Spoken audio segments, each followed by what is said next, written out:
Hi YouTube, another Warhammer video for you. Now, a little heads up, this might be the last one of this year. I do plan to do another YouTube stream next week. I want to wish everyone a Merry Christmas and a happy 2026. Hope you guys have been watching, and I'll see you next time. This video is part 2 Hopefully in this a is good now. two-part series on every faction re-explained.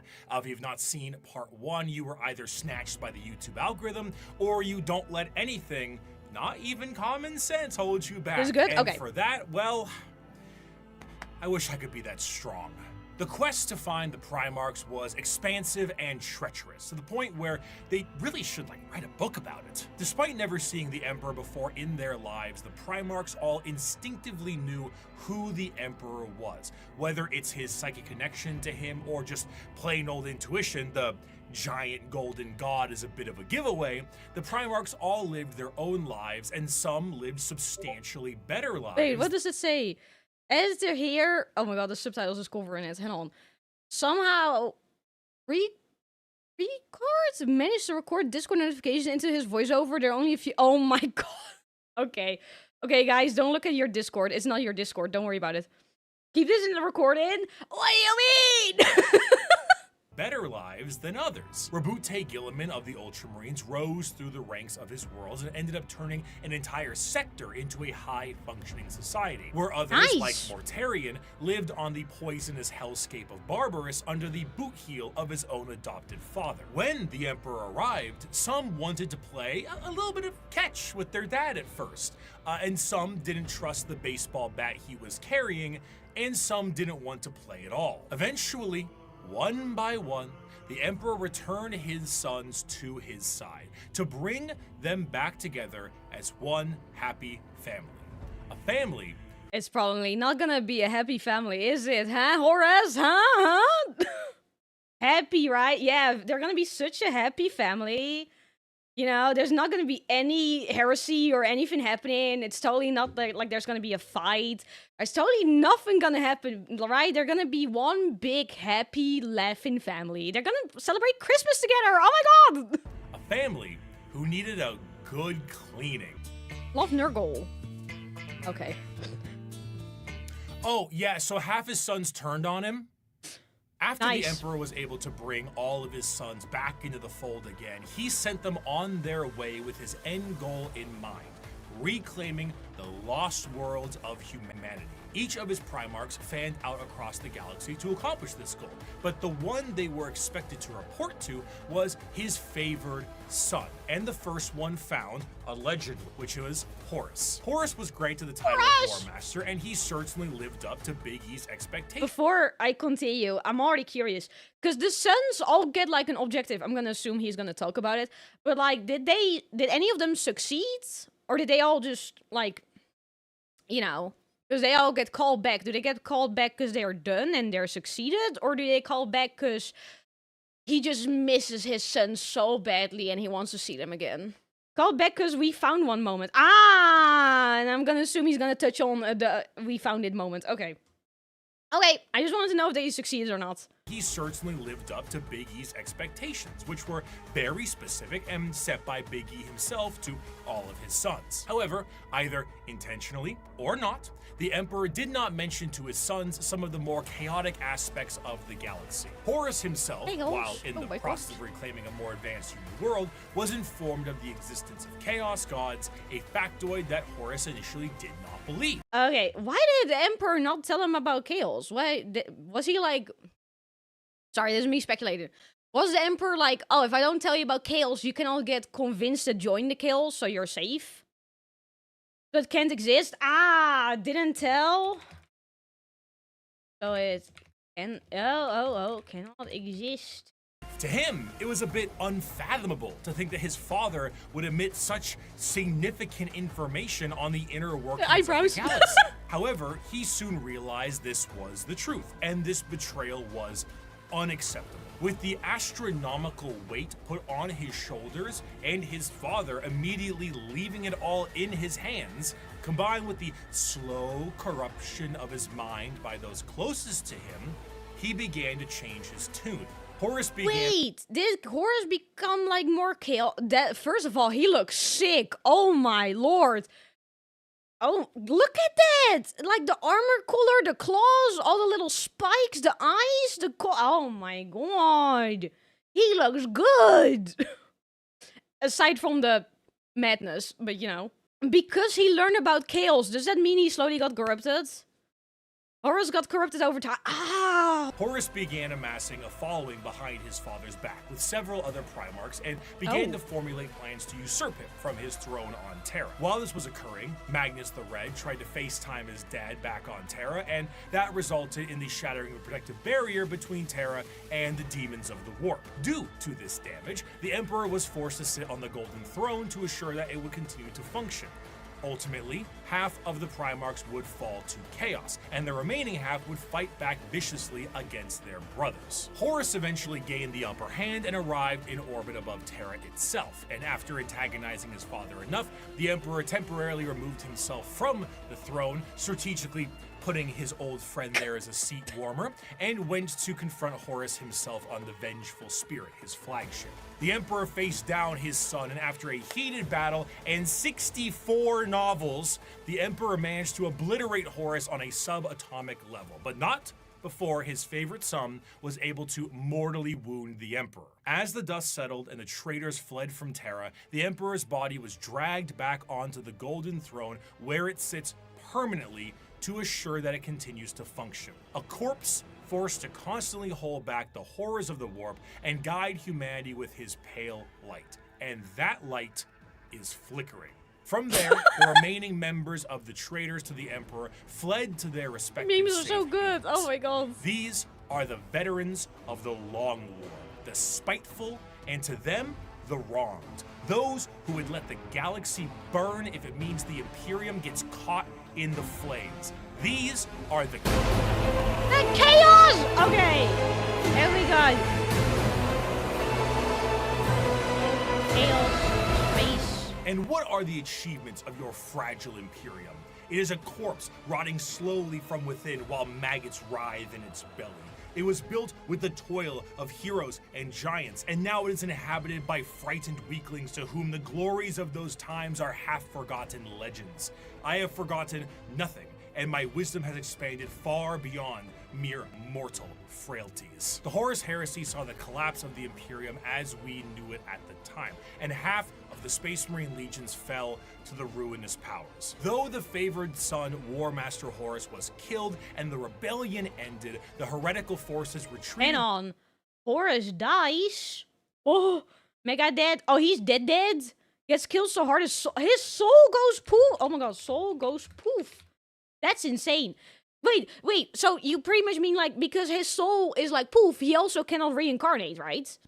Because his soul is gone. Deleted from the plane of existence. That is kind of hardcore. Oh my god. Wait, did the Emperor do that? In the fight, did the Emperor like poof him?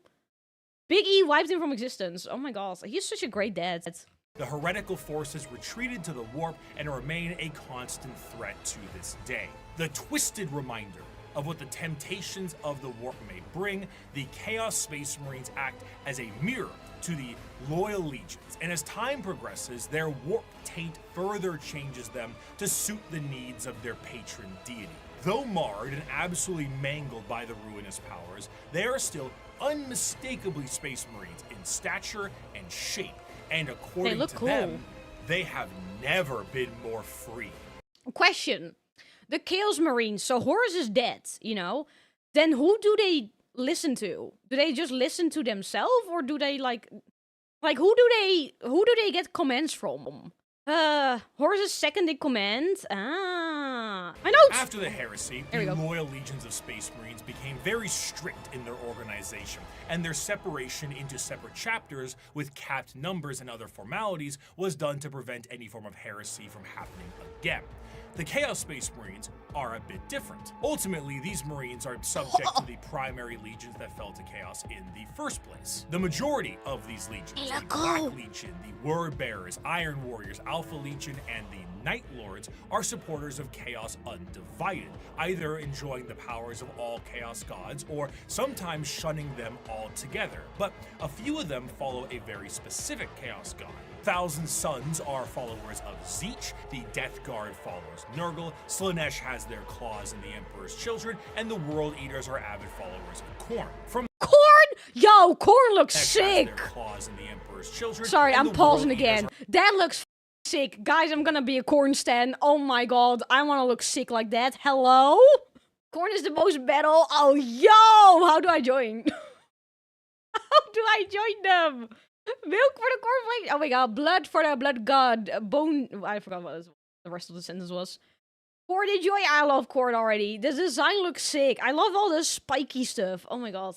Why is it red here The then? legions themselves are separated into roaming war bands that may go under their own unique names or may stake a claim to one of the primary legions. Most of the gear and armor of a Chaos Space Marine remains the same, but stylistically it changes quite a bit to reflect the intention of the legion or their patron god. The Death Guard's armor has become rotted and full of gaping mouths and plague-filled boils. That looks sick though. It's kind of now fusing together with the other one. Oh my god. Yo, what that mouth do? World Eater's Sorry. sharp and violent armor reflects their bloodthirst, and the chaotic noise of the Emperor's Children armor, nipple rings included, pleases Slaanesh greatly. Due to the taint of chaos, the armor itself. They have nipple rings? Wait, you cannot just mention that and then brush it off. But oh my god, they do have nipple rings. Due to the taint of chaos, the armor itself becomes less about plating and more about a new skin for any given Chaos Space Marine. Though the Chaos Space Marines have no true fear of death or numbers diminishing, there are still major recruitment efforts for their legions. However, the conscription of these recruits is a lot more chaos-fueled and is more of a forced assimilation, and in some instances, breeding. The organ implementations and other modifications are the same, and the necessity of a gene seed remains the same, but the result is a hell of a lot different. I'm scared. Understanding Chaos Space Marines is a difficult exercise. If we took my original video 5 years back and looked at the Imperial Knights section, it mainly focuses on big stompy robots. Now that I understand more, I can discuss the Code Chivalric, the Throne I'm not Mechanicum, Slaanesh Squires, and Monarchs, and bring some more context to it all. To assume Chaos Space Marines Oh my are god, simply the opposite. World Eaters were actually first called Warhounds when Big E found Angron and had him take control. He said they weren't hounds because a hound follows orders and became a World Eater. Oh, so they changed name. Oh. To assume Chaos Space Marines are simply the opposite side of Space Marines would be foolish, for once you understand the plight of their Primarchs, it can provide a context always needed. Horus himself turned through an overwhelming weight on his shoulders and lies told by his father. But what of Angron? Angron lived as a slave gladiator for his planet's masters, who took Dark Age technology and shoved it into his brain, so experiencing any emotion other than rage was agony for him. He finally leads a revolt for his fellow gladiators and frees himself from the confines of servitude. The Emperor finds him and says he will take him home, but Angron refuses. He will fight with his friends against the tyranny of his slave owners to the last. At the final last stand with him and his closest friends, slave gladiators, all of them outnumbered and on the verge of death, the Emperor forcefully teleports Angron to his flagship and none of his compatriots, leaving Angron to live and watch all of his friends die. You kept that That is f***ed up. What the Oh, let me just teleport you out of there and you can watch everyone you care about just like poof out. What the? Oh my god. You kept that mule core Pharaoh. Russ kept his kin friends. The Lion kept Luther. Humans, brothers, and foster fathers, saved and raised into Legion ranks. But not me. Not Angron, no. Did the Emperor teleport his gold-wrapped Custodians down to help me in my army? No. Did he free the Warhounds and order them to battle, fight alongside me? No. Did he save my brothers and sisters the way he spared and honored the Lion's kin, the way he honored Corpheron? No, no, and no. No mercy for Angron, Angron the Oathbreaker, Angron the Betrayer. That is screwed up, man. I'm nothing but a ghost now. Egron said that he saw his brothers and sisters slot. That is insane. A ghost will be enough. Yo, Big E kinda insane. What the Conrad Kurz lived as a lonely boy, scrounging the dregs of a hive city plagued by constant visions of an assassin sent to murder him by his own father. Lorgar was born on a world of chaos worshippers with abusive parents, and the Emperor decided the best way to reprimand him was destroy his holy city. The Emperor robbed Mortarion of vengeance and suppressed Magnus at every turn. The question isn't why the Primarchs rebelled. The question is, why didn't they sooner? To them, they are not the betrayers.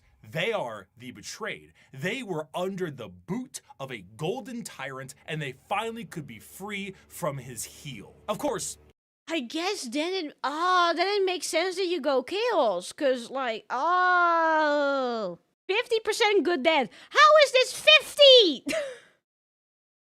How is this 50? He didn't tell them about chaos, which is why Horus decided to go wonky. He decided to teleport Engron and just let him watch everyone get slaughtered. Others got like in a world of chaos, and then their parents got slaughtered as well. Like, God, what do you mean 50%? What the? Oh my God. Only half of the Primarch turned to 50%. Ah, that's what you mean with 50%. Okay, now I get it. Of course, things have changed a lot since You the look Heresy, sick. and the Primarchs of the Chaos Space Marines that have survived the fall are a twisted variant of what they used to be. They have all, for the most part, ascended to the position of Demon Prince and act as a direct connection between their god and their legion. However, due to the nature of the transformation and dedication to a particular Chaos god, their actions tend to be separate from their legion's actions. Fulgrim, for example, is so infatuated with being a Demon Prince of Slaanesh that he is at times far too focused on his own personal perfection as opposed to conquest and sitting around like Frankfurter on his throne. Meanwhile, Lorgar is being stalked by a bird, so he's always on edge. Wait, what do you mean he's being stalked by a bird? What do you mean? The most adamant against the temptations of the Chaos Gods, Perturabo, was even made a Demon Prince as a reward for being the one who did the most work on the group project. Chaos Space Marines are a fascinating faction because there is a great deal of cognitive dissonance that is represented in them. Depending on which faction you follow, your devotion to Chaos is a sliding scale, and the representation in the universe is so varied. Some are there to reap a high tally of kills for their patron deity, while others are there purely to destroy the Imperium who wronged them. Some are there to torture and maim, and some are there to conquest and conquer. There is no unifying glue. They fight each other as much as they fight everyone else, and their machinations are entirely up to their warband. You have all walked different paths, but together we have come to the same destination. The Emperor has failed us. The Imperium has failed us all. It has failed us by the laxity of its laws, the decadence of its culture, and in the injustices heaped upon those of us who serve the most loyally. It has failed us by never recognizing our virtues, never rewarding us for the blood we shed and bringing about its ascendancy, and never providing unity when we needed it most. It has failed us by being flawed to its core, imperfect in its pursuit of a perfect culture, and in its weakness against the encroachment of Xenos breeds that seek to twist humanity to alien ends. And it has failed us, most of all, by being founded upon lies. The Imperium is forged by a dangerous deceit and erodes us all by demanding we sacrifice truth on the altar of necessity. This is an empire propagated by sin that deserves to die. And here on Istvan V, we begin the purge. From these ashes shall rise the new kingdom of mankind, an Imperium of justice, faith, and enlightenment, an Imperium heralded, commanded, and protected by the avatars of the gods themselves, an empire strong enough to stand through a future of blood and fire. Naturally, however, as I have said before, Space Marines do not make up the bulk of the fighting force in the Imperium, so it would be ludicrous for me to not mention their dark cousins. The Code Chivalry is the sign of the power of the Imperial Knights. But what about the... So loud as well. powers claimed during the Horus Heresy extended beyond just the Space Marines and the Primarchs. Mars itself was subject to a revolution that saw half of them fall to chaos as well. And some of the once loyal knight houses saw themselves swearing fealty to the dark gods. The falling of these factions allows for the war machine of chaos to continue uninterrupted and to have firepower equal to that of the Imperium itself. The Dark Mechanicum, as the name suggests, is the chaos-affiliated branch of the Mechanicus, and have a lot more free reign, much like the freedoms of the Chaos Space Marines. The seeds of the Dark Mechanicum were planted fairly early, due to some of the Mechanicum not really seeing the Emperor as the Omnissiah immediately. And Horus exploited this to allow the schism to happen a bit more naturally. Unlike their Imperium brothers, the Dark Mechanicum have the ability to invent and innovate.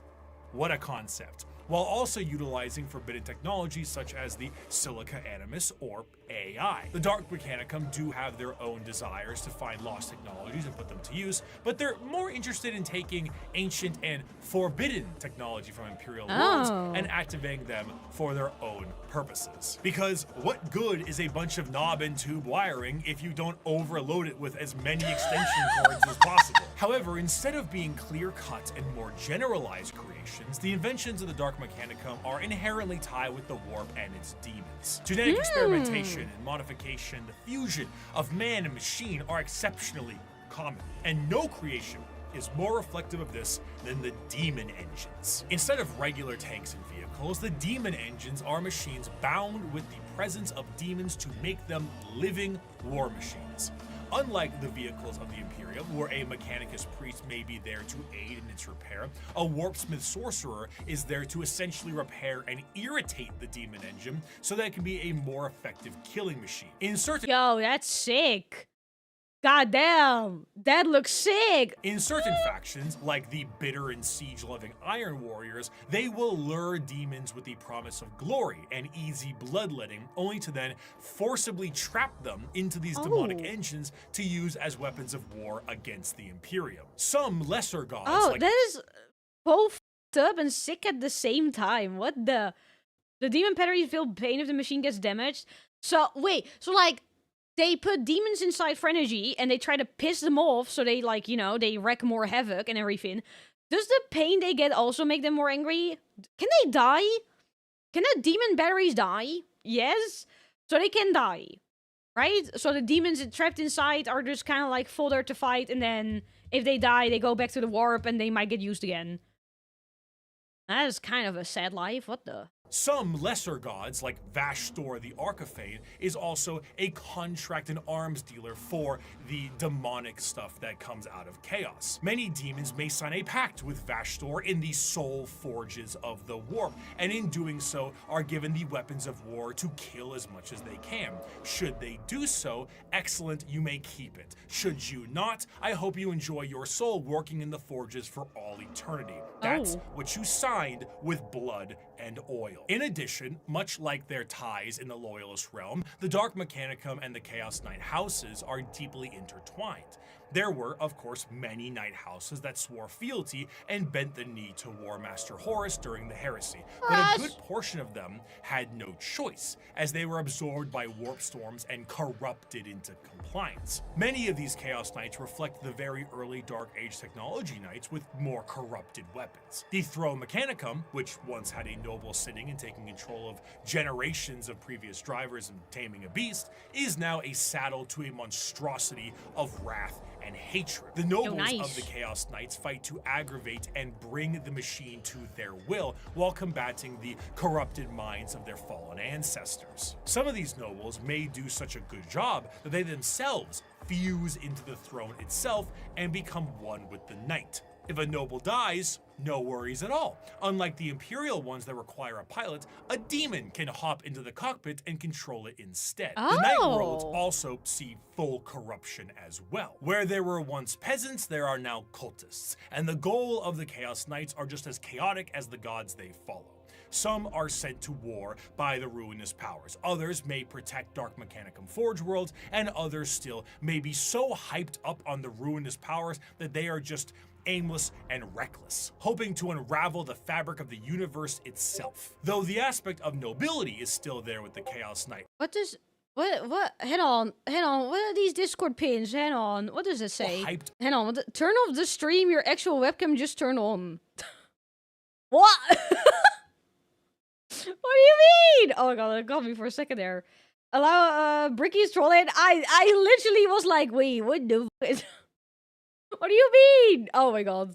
Though the aspect of nobility is still there with the Chaos Knight, but it's hardly the same as it is on the Imperial side. As opposed to a beautiful knightly stallion, the knights here are horrifying and unpredictable monstrosities, fueled in part by the agony of the memories of the ancestors trapped within. An invasion by a house of Chaos Knights is a horrifying thing. One might ask, how do knights enter the battlefield? Normally they can be deployed via dropships the standard way, but Imperial Knights can be deployed with a drop keep. A gigantic knight keep with like towers and stuff will hurtle towards the surface like a drop Tone this down. and Here be you go. slammed into the ground with an excessively thunderous crash. Then massive drawbridges slam down, banners unfurl, and huge horns play the song of their people as these lumbering robots charge out of their, again, drop keep to fight for the Imperium. So imagine whatever the instrument what is a called, I don't know. warp-fueled version of this could look like. If you get the opportunity, you should kill yourself. Oh my god!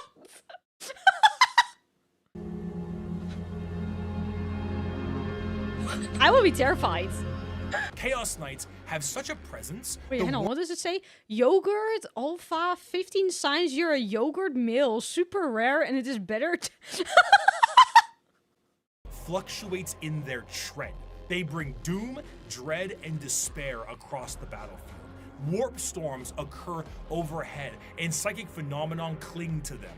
A Chaos Knight will arrive either in some warp-debased platform, or perhaps a portal itself, or climb out of a pool of blood. As the air gets heavy, the enemy feels a crippling sense of paranoia, and the sky begins to rain blood, acid, and God knows what else. The horrors of the warp have resulted.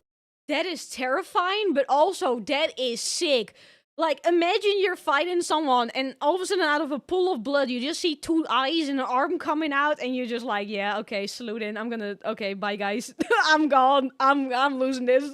The horrors of the warp have resulted in a dramatic change in technology in the favor of their forces. Though in practice, it is a horror beyond comprehension, their baseline desires don't seem that radical on paper. They are creative builders, working to innovate and improve technology while utilizing anything they can to accomplish their STEM goals. Looking at the dark forces of chaos and the Emperor now on his golden throne, humanity is fractured. The Emperor himself is the guiding light for warp travel for humanity, and in being that exists as a beacon for the entire species. Without him, things would get somehow worse. Therefore, he needs his protectors.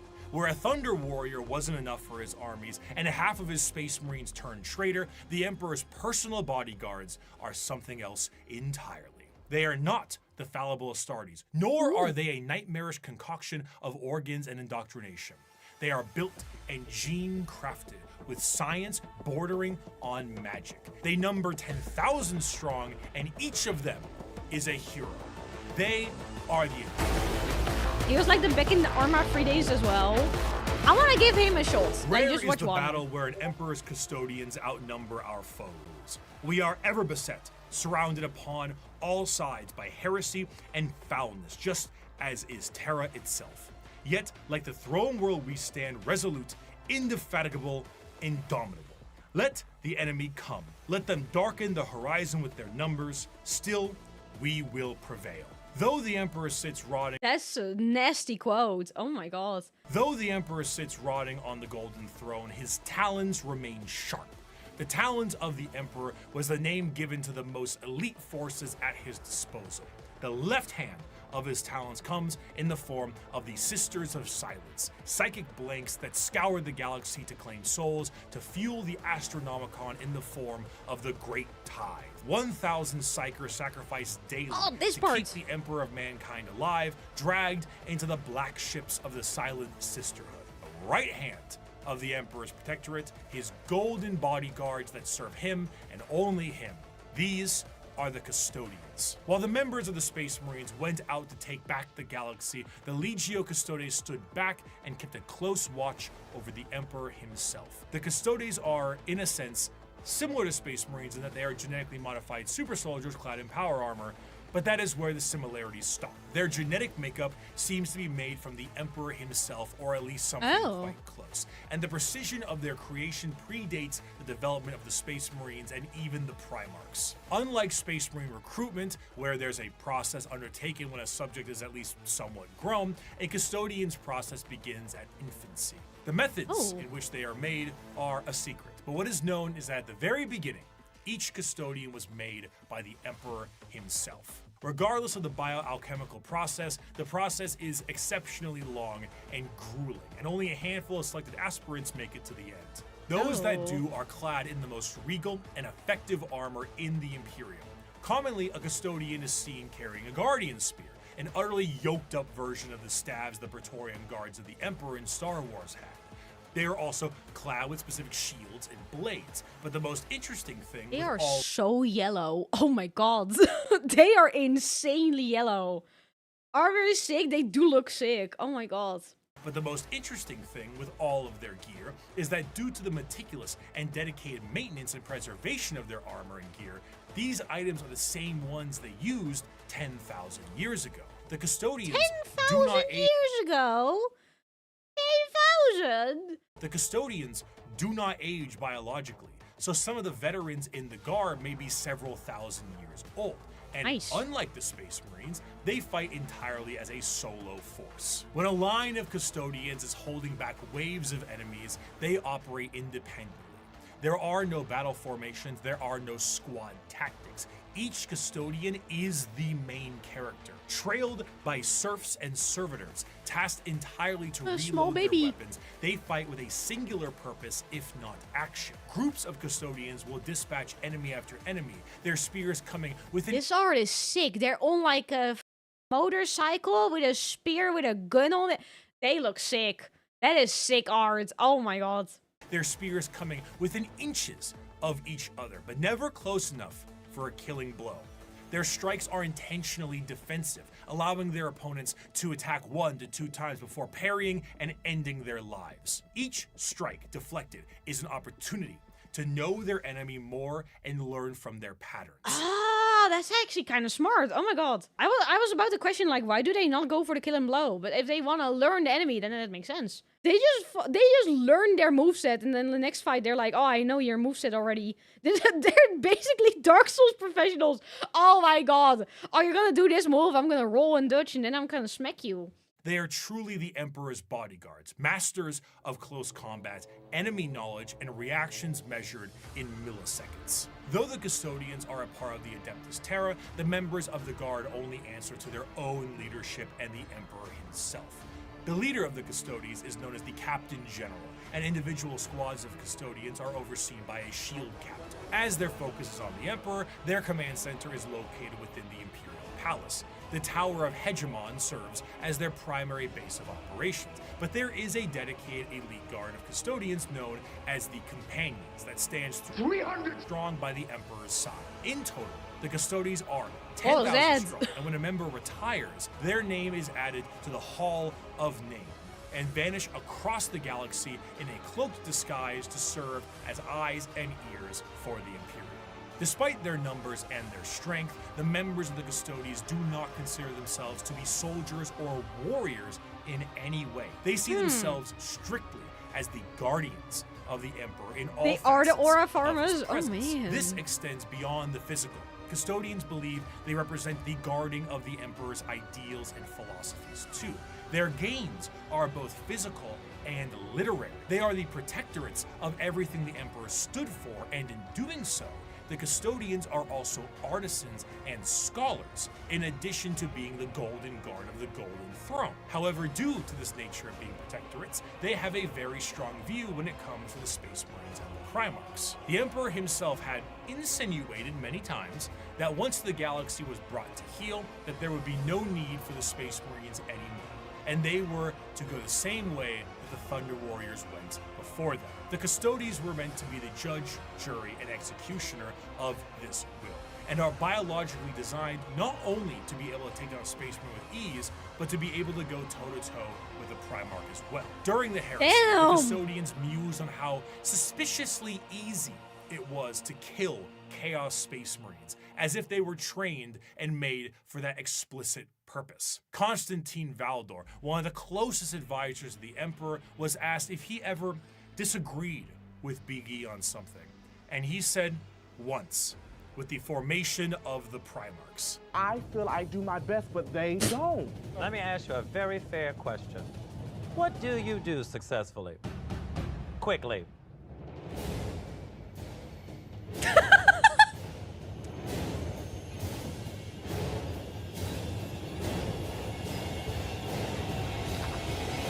I hate that every time we're in Untucked, the conversations are about me. And besides the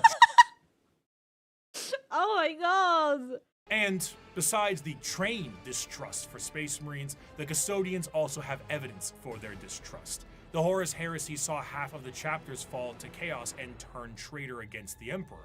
In the mind of a Custodian, the fact that half of the Space Marines fell before means that the other half can fall with ease. They are fully capable of wiping out literally any force put against them, and in a sense are the final representation of the golden age of terror. However, they are forced to stand in silent and blind service to the Emperor and to the ill of the Imperium. And they, for 10,000 years, have stood vigil over the Imperium and have watched its rise and fall with the inability to do anything about it. While they do go out and fight some battles here and there, at the end of the day, the vastness of the Imperium means that the closest advisors to the Emperor himself are powerless to make any change. But goddamn, can they kill a Space Marine? For 100 years, I stood my watch amidst the somber shadows of the Sanctum Imperialis. I was still as a statue, but always ready, always attuned to dangers unseen. Days, months, years passed by in a frenzied blur beyond those walls, yet within, little moved and nothing changed. For 100 years, I did not but wait, yet had any threat appeared, I would have struck it down in a heartbeat. For 100 years, I stood my watch, and as it ends, I can tell you this: patience is a weapon. Of course, At the same time, so if you're a Custodian, pretty much all you do is just wait for, like, something to show up and you fight it, and then you go back to waiting. That's kind of boring. That's kind of, like, that's your life? Ugh. Of course, a threat directly to Terra itself would appear to be something foolish. It's in the deepest parts of Imperial space and is one of the most defended bastions in the galaxy.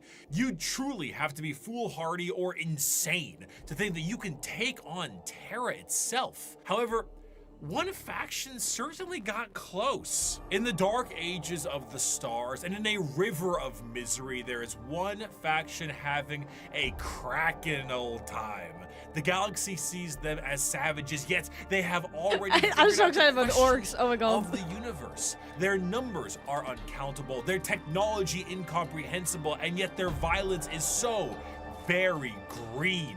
I am, of course, talking about the Woo! Wait, why is the British flag? The Orks are the pinnacle of creation. For them, the great struggle is won. They have evolved a society which knows no stress or angst. Who are we to judge them? We Eldar who have failed, or the Wait, humans Hedel, on what is the this background music? They speak like hooligans? Oh my god, Orks are British? Oh my god! on the road to ruin in their turn? And why? Because we saw answers to questions that an Ork wouldn't even bother to ask. We see a culture that is strong and despise it as crude. During the war in heaven, the old ones were doing their best to spawn as many combatants to their cause as possible by seeding the galaxy in a specialized sense. The Eldar were made to be a precise and tactical species to fight off the Catan and the Necrons, but another prominent species was made by them as well. The Krork were warriors clad in ornate armor with more dangerous weaponry. However, things changed, and these warriors changed, and the Krork are no more. They are now known as the boys, the lads, the mates, the orcs, orcs. An orc in 40k looks like an orc in most other fantasy media. Sorry, it's just the background music and the memes again. Oh my god. The orcs love metal and hard music. I'm gonna be an orc. It's orc times. Oh my god. Orcs! Oh my god. I already like them. As a Brit, it's wonderful to be so accurately represented. Hulking, warlike monstrosities with big teeth and worse attitudes. However, unlike the more Tolkien-esque forms of these creatures, the devastating nature of the orcs is in their biology. Unlike most species in the galaxy, the orcs are actually a type of fungus. This fungus itself comes in various forms. The small goblin-like Gretchen and snotlings are a part of this fungal ecosystem as well, and also the squigs, which can be used for basically anything. But regardless of what is a part of the fungal system, all of them are born from spores that land on the ground and grow. As they travel around the galaxy, they drop spores literally everywhere, and then an orc dies, and they drop tons of fungal spores that allows for their numbers to be replenished over a period of time. Because of this, orcs are not only extremely prominent across the galaxy, but they are exceptionally resilient due to their— Hang on, so if an orc dies, spores spread, aka you have more orcs. That is kind of a sick way to continue. Oh my god. Due to their growing cycle. Even if one orc— Sorry, Summer, why did you just go to Twitch to redeem? Why are you trying to make me bald? Is meme good? Does kind of have his word energy, not to the levels people meme it though. Ah, they use hair squish for hair. What? Oh, was that not the little creature where it bites their head and they have like a troll hair though? Oh my god. Orcs do not know what sex is all about. They know only fight, battle, and war. Oh my god. That is kind of— I like them. Even if one orc lands on a planet, it will be nearly impossible to get rid of all of the orc presence unless the planet itself is completely destroyed. And even then, they might— Did I get balded because then I look more like an orc? Is that it? Remember the warp Faith has effect in this universe, or believe in the color so hard the warps makes it real. That is kind of sick though. Oh my god. Orc ships can roll down the windows for drive-bys. Drive-bys? And even then, they might find a way to survive. Due to their fungal nature, orcs don't really stop growing. And the more long-lived an orc is, the bigger they get. And the more an orc fights, the bigger they get. Of course, since they're constantly getting into scraps, an orc's lifespan isn't necessarily that long, so the bigger orcs are harder to find. Though alongside this, however, they are a tribe-based species that is comprised of warbands, and the biggest and the strongest orc leads the warband known as the war boss. At the bottom end of the orc tribal system are the Gretchens and the Snotlings. I like orcs. I think they're already really cool. Oh my god. They use teeth as money. What the— These members act as the servants and slaves of the orcs, and sometimes their actual ammunition, despite being a bit smarter and more cunning than their bigger brethren. Because in orc culture, the biggest is the boss. The smallest gets picked on and thrown around. Beyond the warbands and the— Wait, do they literally pick them up and just throw them? They literally just punt them? They also eat them? Oh my god. They get loaded into cannons? Oh my god! I like the orcs. Oh my god! Oh my god, they have a gun that opens a warp portal. A warp portal? Oh my god. Beyond the warbands and the tribes, orcs also belong to a specific clan. Tribes constantly shatter and rebuild, but the clans do not. They are, in a sense, a psychological state of being for any given orc, and gives an orc their specific character and traits. And to make things easier, these clans are also color-coded. So that's very easy to tell what orc does what. Though there are many clans out there, 6 of them are the most prominent and well-known. The Bad Moons are essentially the merchants and have a lot of money because their currency is teeth, and they grow teeth faster than any others. The Blood Axes are the stealth units, and by stealth, it means like slightly more quiet than the others, and they have a love for LARPing as humies. Death Skulls are the scavengers, and the Goths are the close combat specialists. And on the 2 ends of the spectrum, we also have the tech-savvy Evil Sons, and the more traditionalist and tribal Snakebites. Another major facet of orcs is their religious beliefs. They believe in 2 gods, Gork and Mork. Oh my god, Gork and Work. What a name. Gork and Work. Gork is cunningly brutal, and This is a meme, but the Emperor is still alive because the Orcs believe the Emperor still lives. That is crazy. I also read earlier, one of you guys said, like, sometimes people make up stories about Orc and it's believed to be true because the Orcs are so crazy. That is insane. Mork is brutally cunning. The difference between them, according to Orks, is that Mork hits you when you aren't looking, and Gork hits you when you are. There's a lot of confusion as to which one is which, and this results in a lot of What is this background? What the... what? Well, kick? Don't think about it too much. These are Orcs. Yeah, I probably shouldn't be using my brain for this. They aren't really that different. Sorry, the background image is just... fighting. In other species, this would be considered a sort of religious conflict, but for the Orcs, it's just another excuse to fight. I have a quote here, but I don't really do a good Orc voice, so I'm going to get my co-host of That's Ridiculous to read this one, and I'll try to lip sync it. Oh, he's more cunning than a grot and more killy than a dread. The boys that follow me can't be beat. On Piscina, we jumped the marine boys, and our boss pose was covered in the helmets we took from the dead-ends. We burned their port and killed their bosses, and left nothing but ruins behind. I'm Warlord Gezgul Mac Uruk, and I speak with the word of the gods.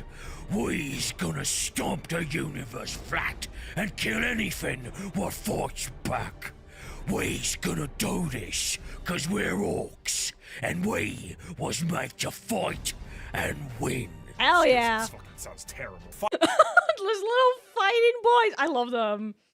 Orcs are fun. They're really fun. I like them. They're also not really good at speaking in proper English. I just imagine all their languages just like rah, rah, rah. Fighting is the biggest aspect of Orc culture, and is essentially their life's purpose. They are genetically hardwired to get into battles and scraps with enemies that can They're probably feel think he's pain. retreating. The more they It's fight, true. the bigger they get. This, combined with them getting bigger over time, means that some of the biggest and baddest Orcs of all time have been notably gigantic. Orcs believe power works with quality of Orcs. So a lot of people. Okay.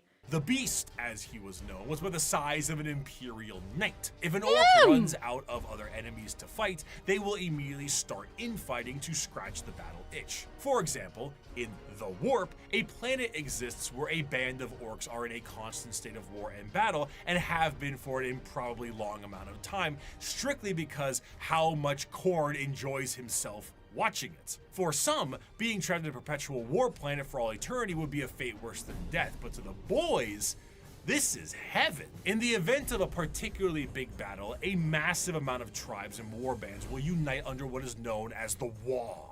The concept of a Waaagh covers a few bases. The first is the group aspect of the massive green tidal wave of Orcs fighting for the same cause, the cause being the second base. But the most prominent aspect of the Waaagh Be the second base. Oh my god. Whoa. The enemy is red. Orcs see that and believe red is fast makes you fast. Oh, so like the enemy color, like, oh, like for example, like the Ultramarines, like, oh, they're blue, so they're extremely lucky. Oh my god. But the most prominent aspect of the Waaagh is the psychic aspect of it. Remember how the old ones made the Eldar and all the Eldar are psychic? Well, the Orcs are too, kinda, but just not as much. Only a little bit of it. And they often don't know how to use it and frankly don't care. But a huge gathering of Orcs generates a psychic field that allows Orcs to be more organized, dangerous, and dedicated to the war-based cause. However, the true extent of the psychic energy and its usage is relatively unknown, but that doesn't matter considering the outcome 90% of the time. In a similar sense, their ragtag technology and weaponry is also a mystery to most who encounter it purely because of that Waaagh energy. The technology the Orcs use seem to be held together with duct tape and plastic glue, and crude doesn't even begin to describe it. Their guns seem to have an inordinate amount of ammunition and firepower, and they are seemingly able to put things together on the fly in the middle of combat. The Imperium is of the mind that the Orcs' weapons and machinery only work due to their innate psychic ability, but realistically, Orc gear hardly works in the first place. Weapons blow up in a Bugs Bunny-esque manner all the time, and their war buggies can collapse in the middle of battle. Just because it works a handful of times does not mean it's an effective weapon. But this doesn't stop the Orcs and their green tide. To really understand the power of the Waaagh energy, Orcs can operate purely off of belief. Now, a misconception is that Orcs believe something is real and it happens. But that isn't true, because that's just one Orc. However, there's never one Orc. There's normally a few billion Orcs together, and if they all— So wait, hang on. So pretty much their technology shouldn't work, but it works because like thousands or like billions of them believe it works, so it works. They use Steven's currencies. If you're broke, you can just bash someone's face and get easy money. Oh my god. There's also Orc Psychers that use Waaagh energy as well. I love that it's called Waaagh energy. I keep thinking that he's like saying like Waaagh, like the Wario guy. Oh my god. Whenever they see a faction fighting in what planet, like Elder and Imperium God, they see it and join the fight. They just wanna fight! I love them. Oh my god. Orcs collectively believe will become reality. Oh my god. Is there a limit to that? Like, if they believe in something crazy, does it happen no matter what? Or is there a limit? Nope, there is no limit? There is a limit? Okay. Because I would assume they cannot, like... For example, they cannot all believe that the Emperor will appear before them and, like, save them, like, I don't know. Kind of a limit? How many Orcs you got? A bazillion. They need a lot of Orcs to work. Okay, so let's say every single Orc in the entire galaxy believes in it. Does that just mean, like, it happens? No matter what? How many Orcs there are and how long it takes them to start fighting over it? Oh, okay. They can't just make a random enemy show up for a crumpin. Oh man. Like, it must have at least be somewhat true already. Like, an Orc car must have at least something close to working. Ah, okay. We're also busy making up rules for Waaagh energy. Waaagh! And if they all believe something is true, the warp will tend to respond with a positive green light. To respond. Sometimes. Do the red ones go faster?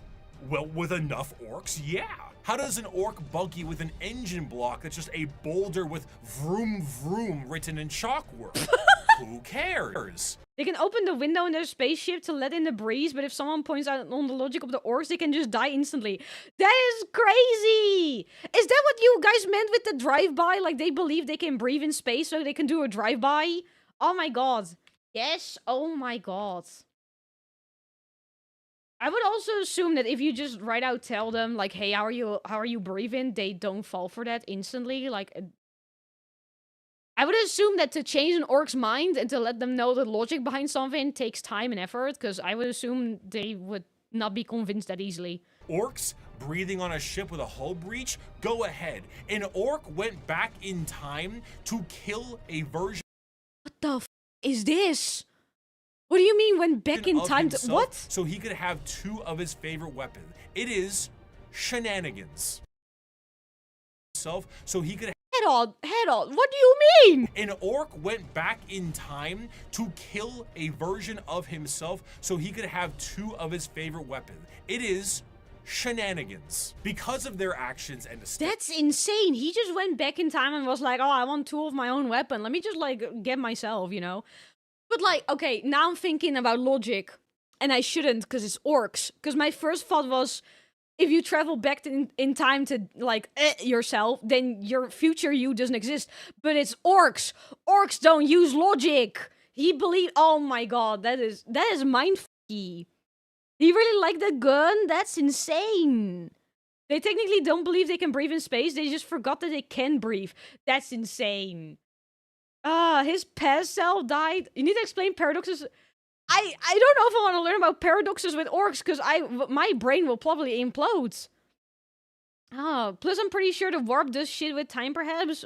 Maybe. I don't know. The warp is kind of, like, weird. I guess there could be some logic. I don't know. Maybe he thought he time traveled, but just imagined the pocket dimension into existence. That is crazy. They don't believe in paradoxes. Oh my god! Ah! Man, orcs are crazy. They're crazy. Because of their actions and aesthetic, the orcs tend to be presented in a comic relief sense in a lot of media, particularly the media from their perspective. They are bumbling and loud and goofy British football hooligans, and they say silly things and act in silly ways. But to the citizens of the Imperium, the orcs are far from funny. They are violent and irrational creatures. Yeah, because like, imagine you're from the Imperium. You see an orc coming at you. He's like fully red, and he's just like the flesh sprinting over to you, and his gun that is just duct tape is all of a sudden just firing at you. I would be terrified, but also I would be like, "Oh, you're sick." I don't know how you do this, but you're cool. Why don't orcs need to reload ever? Because I would assume they don't believe in running out of ammo, and they just want to keep fighting or something. They are violent and irrational creatures that take humans for punching bags, slaves, or ultimately dinner. They have no moral compass and are violent and brutal killers that know nothing else. They are genetically designed to be a violent species that was capable of beating back the Necrons and the Catan. And if the orcs were ever able to unify under one banner, they would be utterly unstoppable. However, due to their aggressive nature, their organizational skills are non-existent, and they tend to just beat each other up for the fun of it. All that exists in the mind of an orc is fighting, and nothing else. If they wipe out their enemies, they will inevitably wipe themselves out as well. They are a brutal Ouroboros doomed to an endless war cycle, but to an orc, why does it matter? If they fight and they win, they win. If they fight and they die, it was a good fight. Now that the Xenos armies are growing in strength and more are threatening the safety of the Imperium, they need to bring new methods in order to handle what they are currently facing. The Emperor is on the Golden Throne. Half the Space Marines are traitor, and they are beset from enemies within and without. So now, the Lords on Terra must prepare for anything possible, and sometimes the impossible. For that, they take to the stars to explore and expand. They recruit assassins for priority eliminations, they train a galactic police force and a secret police to root out any and all heresy. The lesser known, yet most feared, currently, the orcs are my favorite. I'm not gonna lie, I love them. There's a guard handbook full of shit teaching that orcs are small and you can disarm an orc in one-to-one combat. Oh my god. Ran out of bullets, so they yelled Ben at the orcs and they actually died. Wait, what? Is it because they hear Ben and they just believe that that's the sound of oh my god, that's crazy. I carry with me an inquisitorial seal. It is a small, unassuming object contained in a neat box of Pluvian obsidian. It is a modest thing, relatively plain, adorned with a single motif and a simple motto. Yet with this little object, I can sign the death warrant of an entire world and consign 1 billion souls to oblivion. Where the Imperium may see its justice dealt out by the hands of its armies and the gauntlets of its Astartes, when one needs eyes, ears, or both cut out, it looks to the agents of the Imperium. In a meta sense, these agents are a homogenized version of multiple factions from the original video 5 years ago. They comprise multiple aspects of the wide and all-encompassing armies of humanity and serve different roles. Whether it be the law enforcers of the Adeptus Arbites, the void-faring explorers of rogue traders, the invisible hand of the Assassinorum, or the hospitality of the Emperor's Inquisition, each has a part to play in the God Emperor's domain. Rogue traders are a great example of a somewhat undiscussed part of the Imperium, its nobility. While you may see the General Imperium as a totalitarian hellscape, because it is, this is to those under the boot of the nobles that run it. Rogue traders are a special kind of explorer, and their existence is extremely important to the function of the Imperium. A rogue trader is often an extremely special individual and is given the monumentally sized warrant of trade, allowing them to be given almost complete and utter freedom. Their task is simple: to chart the uncharted, learn the unlearned, and do whatever they can as an explorer and conquistador for those back on Terra. This information is, strictly speaking, invaluable. Whether a sector can be settled and colonies built, or precious rare resources exist on a floating asteroid can be mined, or a long-lost Imperial world from the Age of Strife is recovered, it's all absolutely imperative. These rogue traders are faster than any other kind of Imperial armada and therefore chart the direction of the entire society. Because of this, rogue traders are given a substantial amount of freedom. They have a ship and a crew of specialists and can do things that would see any normal person shot. They can barter deals and even recruit Xenos races. They can explore areas strictly prohibited, and they can earn a vast amount of wealth and riches in doing so. This tends to make rogue traders a very long lineage, and their heirs take up the mantle of their house. By being explorers, they become fabulously wealthy, and some can become quite the assholes while doing so. But truly, much like a night pilot, a rogue trader is an exceptionally rich individual who can back it up. They are master swordsmen, explorers, merchants, settlers, diplomats, and everything in between. They chart a course and they set the grounds, which means they will need someone to defend them, and the prime choice for that can be the Adeptus Arbites. Now, the Arbites are cops, Judge Dredd style cops, as their inspiration clearly shows. Each planet will have their own members of local law enforcement, and most of them will settle many of the issues there and then. But when something requires a far more in-depth peacekeeping force, the Adeptus Arbites are brought in. Think local police versus the FBI. Arbitrators in the Arbites tend to focus heavily on stopping crime before it can become too much of a threat. Criminal gang or heretical uprising can be subdued quickly and efficiently by utilizing them and dealing with soon-to-be criminals, as they put it. They will tap into communications, create spy networks, do interrogations and sabotage. Just give the anything that helps the good of the Imperium and the law they seek to preserve. The Code of the Arbites is laid out entirely via the Book of Judgment, a gigantic library of pages showing every single law from every single High Lord of Terra in the history of the Imperium. Because the Imperium... That's a lot of laws. That should be a thick book. Oh my god. Because the Imperium is so vast, hundreds of laws are added every single day, and the library continues to grow with more and more laws and judgments. While Arbites themselves carry a small version called the Book of Law on their person, this does end up creating a system where the unjustly prosecuted will never escape their prisons. If an innocent is wrongly convicted, any form of legal counsel will need to go through the Book of Judgment to help get you out. Often these prisoners require hundreds of years of litigation in which they will eventually expire. Yeah, because I would assume that if you're innocent, they would need to go through the Book of Judgment, which is like 1,000,000 pages long, and every single day there's more laws. So like to prove you're innocent would take a lot of time. Often these prisoners require hundreds of years of litigation in which they will eventually expire before they can be deemed wrongly convicted.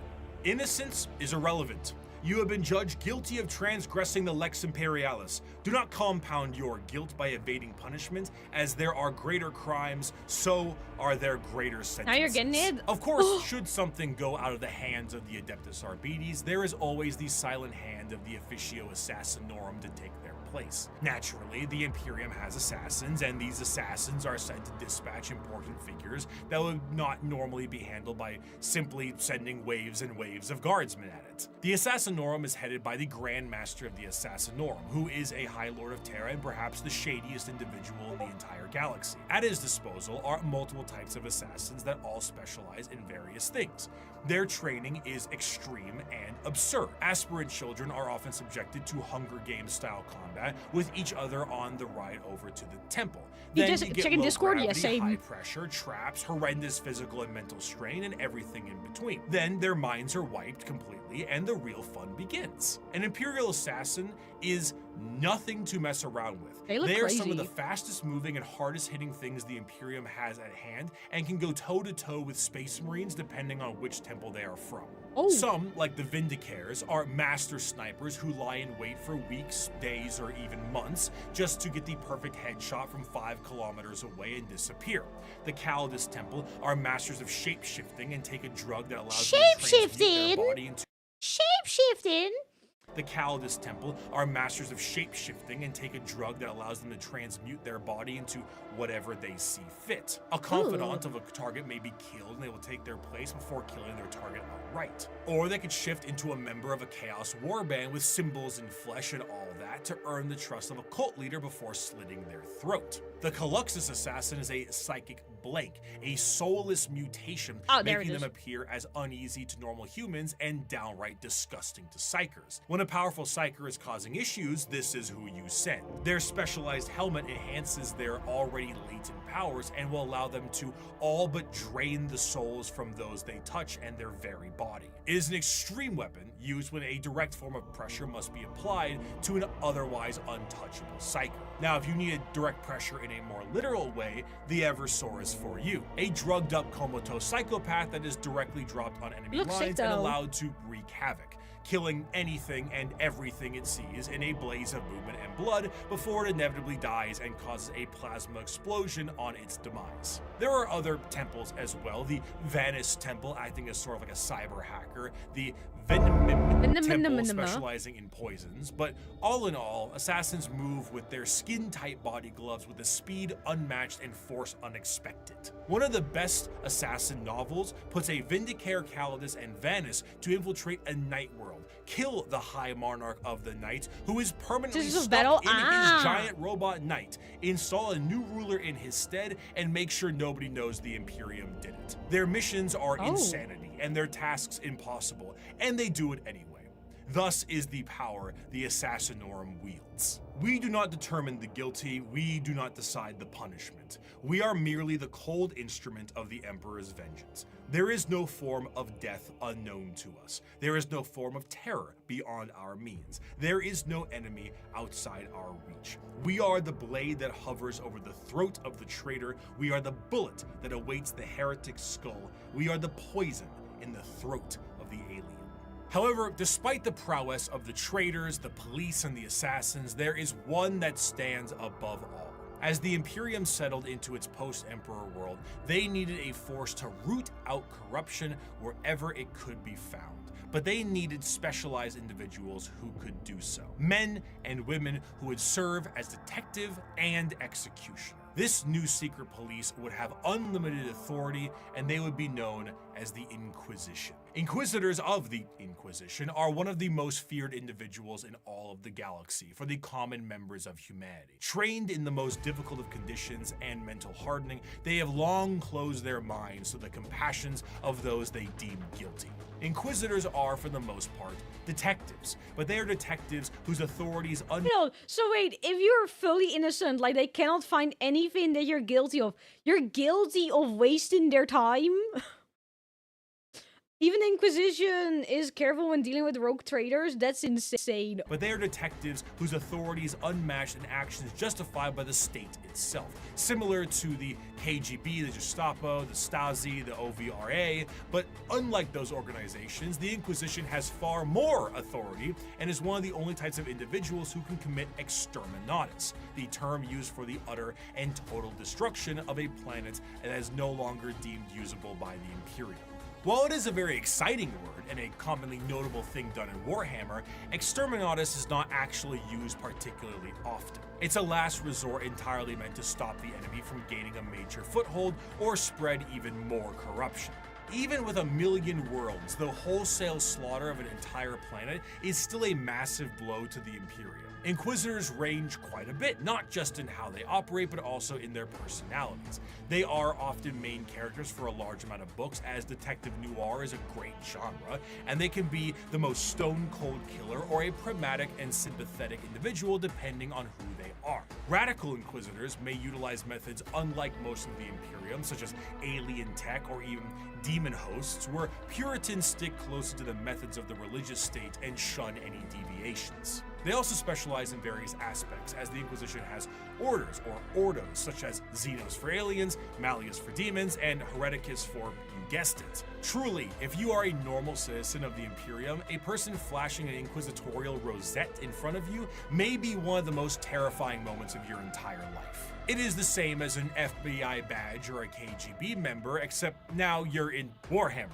So, their authority and tools are infinite. Agents of the Imperium are vast and offer a ton of different concepts to the world of Warhammer, and they continue to expand as the Emperor's descent into the Golden Throne has lasting effects on humanity. As time progressed, a few people seeing the Emperor as a deity made their voices louder, and over a few thousand years, worship of the Emperor was not only considered expected, but state mandated. This church will be known as the Ecclesiarchy, and there were many who would look to the cardinal position and make desperate grabs at their power, leaving horrid effects on the populace. The Age of Apostasy was a time of reformation in the Imperium that saw its eventual change into an overtly religious empire.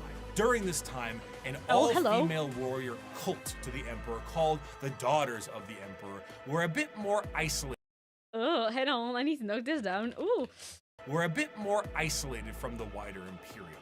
However, as the Ecclesiarchy began to take root, one Gouge Van Dyer became the High Lord of the Administratum and noticed these warriors and felt they could be useful to him. Gouge himself told these warriors that he was the voice of the Emperor himself and demanded they fire upon him to prove it. Having a little hidden force field that this warrior cult had never seen before, the bullet bounced off of him and showing him to be unharmed, truly blessed by the Emperor.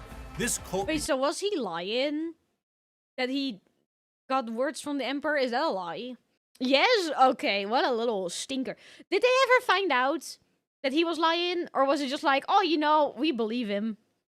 We believe him. This cult became known as the Brides of the Emperor and acted as his personal bodyguards and aides. However, Doge Van Dyer was a tyrant, and his horrendous reign spelt ruination for the wider Imperium, which made the Adeptus Custodes take notice. Despite an outright coup and revolt against him, the deadlock was getting steep as the Brides of the Emperor's fierce combat skills kept him safe. One Custodian made contact with the leader of the Brides and brought her into the throne room of the Emperor himself. Nobody knows what transpired in that room, save for Alicia Dominica, the Custodian, and the Emperor himself. However, she left the room with her hair bleached pure white from the interaction, marched her battle brides directly to Van Dyer himself and said, "You have committed the ultimate heresy. Not only have you turned your back on the Emperor and stepped from his light, you have profaned his name and almost destroyed everything he has striven to build. You have perverted and twisted the path he has laid for mankind to tread. As your decrees have stated, there can be no mercy for such a crime, no pity for such a criminal. I renounce your lordship. You walk in the darkness and cannot be allowed to live.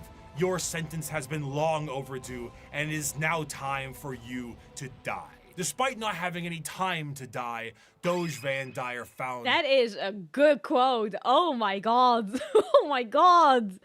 These are the ones with the pipe organ missile launchers? Yo! That's sick. Oh my god. Sorry, I just screamed. Ugh.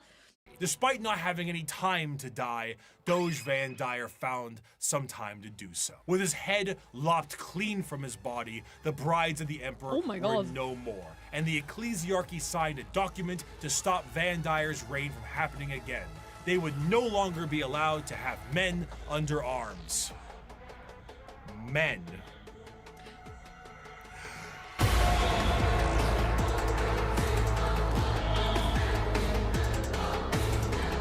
The Adeptus Sororitas, or commonly known as the Sisters of Battle, the nuns with guns, the fighting force of the Church. Despite being the main militant faction, the Sisters of Battle, their organization actually is far more diverse than this and have many more nun-based roles for their members. They are organized by various orders with various specialties in mind, such as the non-militant orders like the Hospitaller, Dialogus, and Familius, including things like helping with surgical equipment and various other medical stuff, Duolingo, and a poli-sci. Duolingo? What? We don't need female Space Marines because the Sisters of Battles are already cooler than Space Marines of any gender. Currently, the only thing I know about them right now is that they help, and I already like them. Or various other medical I cannot yet say if they're cooler than Space Marines, but I guess at the end of that, I might be able to say that yes or no. Currently, I'm inclined to say yes. These orders are further separated into smaller orders in an almost Space Marine chapter sense, but tend to have more flexibility due to the nature of their work. And in addition to that, there is flexibility between the orders. It is not uncommon for a member of one of the more battle-hardened orders to switch to a more passive one once they've sustained battlefield injuries or are a bit closer to retirement. As mentioned before, the Sisters of Battle are a part of their own separate organization, the Orders Militant, and feature the highest number of any given sister. They are the official fighting force of the Ecclesiarchy, and they specialize in wars of faith. They have their own style that makes them stand out. Currently, they already stand out. Do they have white hair? Wait, question. I might be jumping the gun here. Who knows? Do they have white? Because, like, earlier, we had one person talk to the Emperor, and then she got, like, golden hair. Do they have white hair for a similar reason, or is it just white because they, they're old? I don't know. You got it? It's a choice. White because cool. Okay. The white ones are the honor. Oh, Alicia Domis. I'm probably jumping the gun though. They do that to honor her? Ah! Unlike the deployment of Astartes and Guardsmen, the Sisters of Battle are often deployed with members of the Inquisitorial Ordo Hereticus due to the holy war nature of their battles. The Sisters of Battle are suited up with their own form of specialized power armor that gives them almost like a Joan of Arc vibe to the battlefield. Ooh. Though lacking the more extreme modifications of a Space Marine's power armor, mainly to the fact that Sisters are, for the most part, regular humans, the power armor of a Sister of Battle almost matches the defensive power of an Astartes, but with added flexibility and versatility in exchange for strength. Some of the patterns of armor do allow for the enhancing of genetics, but this is far from the norm. This, combined with an arsenal of tanks and vehicles that have literal church organ rocket launchers on them. We talked about that! Wait, oh my god, I still can't believe it. They just have organs with missiles. That is sick, but also terrifying. Really brings across the holy war vibe in a gothic manner. Accompanying a Sister of Battle in the fields of war is the holy trinity of weaponry. The bolter, the flamer, and the melta. With such a simple loadout, the Sisters of Battle are able to bring down the glorious flames of the Emperor himself, and his holy light shines on them in other ways during a conflict. Hell, even their jump packs evoke angelic imagery as opposed to the more clunky jetpacks, ones that Space Marines have. Okay, we're not even halfway through them. I already think they're really cool. They already sound really cool. Oh my god. Sigma Terrifying Sons of Warhammer. I feel that way with almost every single faction right now. All of them are sick in their own way, but they're also terrifying. They always have bass battle music. Oh. Clunky jetpacks, ones that Space Marines have. In times of great turmoil or impossibility, a living saint of the sororitas itself might appear on the battlefield surrounded by a litany of doves and cherubs, an almost comical scene of holy glory followed by literal hellfire. The Sisters are a fascinating organization because they take what is normally seen as a benevolent force and turn it on its head to be a horrifying method of war. Because the Sisters are so zealous, they are nigh impossible to persuade and almost never fall to chaos. In fact, any deviation from the Imperial faith may see you killed outright as you are deemed a heretic, and sometimes Sisters have even less patience than the Inquisition does. To the Adeptus Sororitas, no punishment is too extreme for blasphemy and heretical behavior, whether it's lobotomizing traitors to use as shock troops or attaching them physically to agonizing pain engines so they can die for the Emperor. Anything goes. The most fascinating part of this— Oh, that is kind of terrifying. Oh my god. Play the Gospel of Doom. They come into the battlefield playing the most angelic music, but then all of a sudden you just get blasted to pieces. Oh my god. One sister fell into Slanesh because the Emperor's child Chaos Legion did all the bad things to her. Oh. The most fascinating part of the Sisters, however, is their faith. We discussed how Orks often make things happen through belief because of their sheer number of them. The Sisters create miracles where they walk. They are not many psychers like Orks, but they are excessively devout and make up for that. Bullets barely miss targets they absolutely should hit. Guns jam, tanks malfunction, enemies slip and fall. The scene from Pulp Fiction is an accurate portrayal of what happens when the Sisters fight. I'd knock that shit off if I was you. Die, you motherfucker!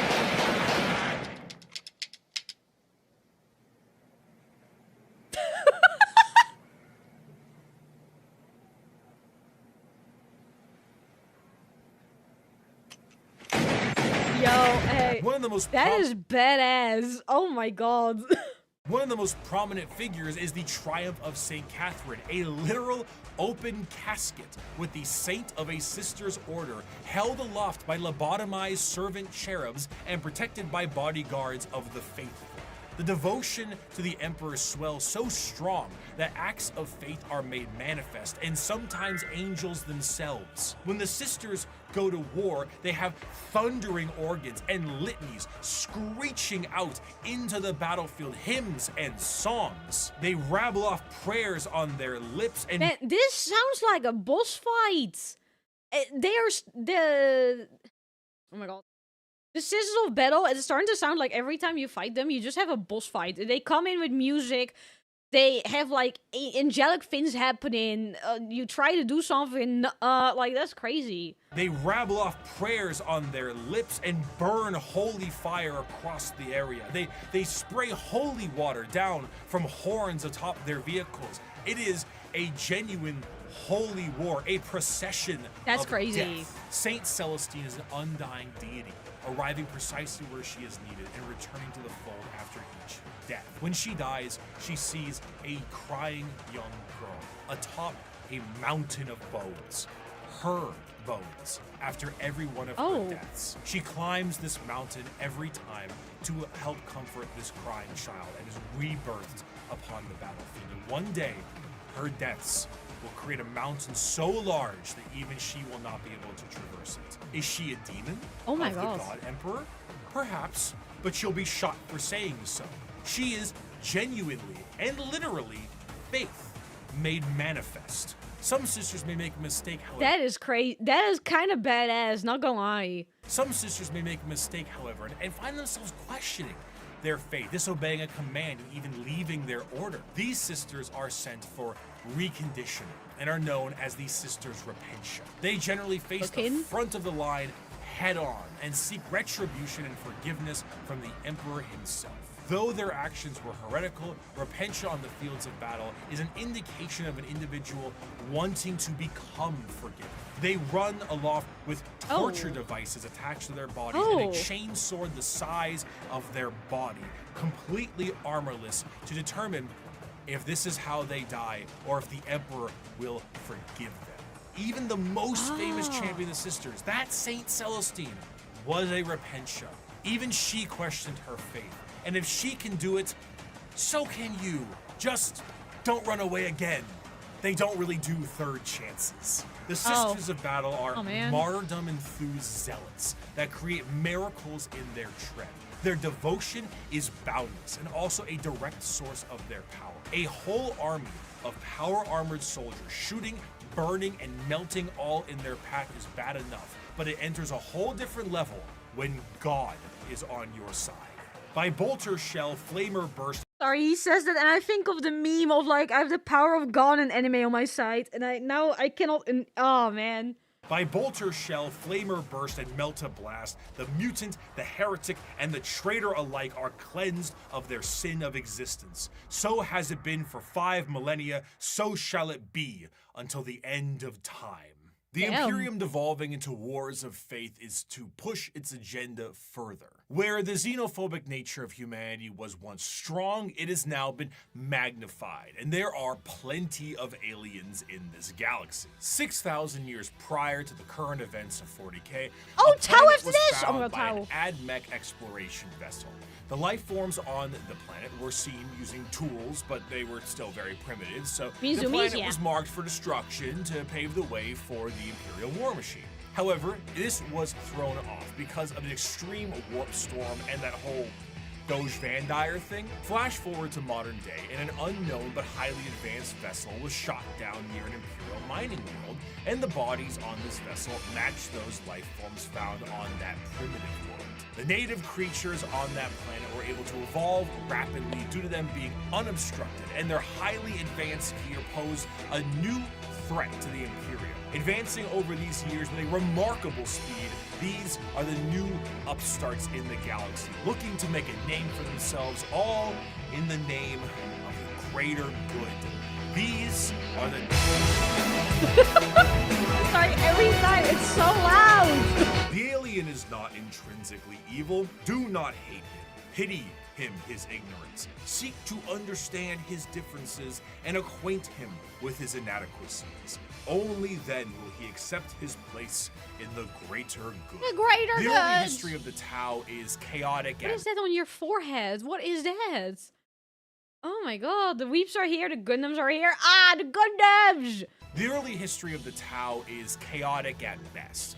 Due to their extreme speed run to space travel, their journey to the stars were overburdened with inner conflict. It wasn't until the appearance of the Ethereals that things began to settle. These Tau to the warring tribes marked their unification under one common belief: the greater good of the greater Tau good. Waaagh. What about the greater good? How can this be for the greater good? This system is a caste-based system that seeks to unify and organize the Tau into an effective and successful society while working for their mutual benefit. These castes, in order from lowest to highest, are the fire or Guys, why are you guys all saying I can hear Toyu's wallet crying? My wallet is fine, right? Right? There's no need to panic, right?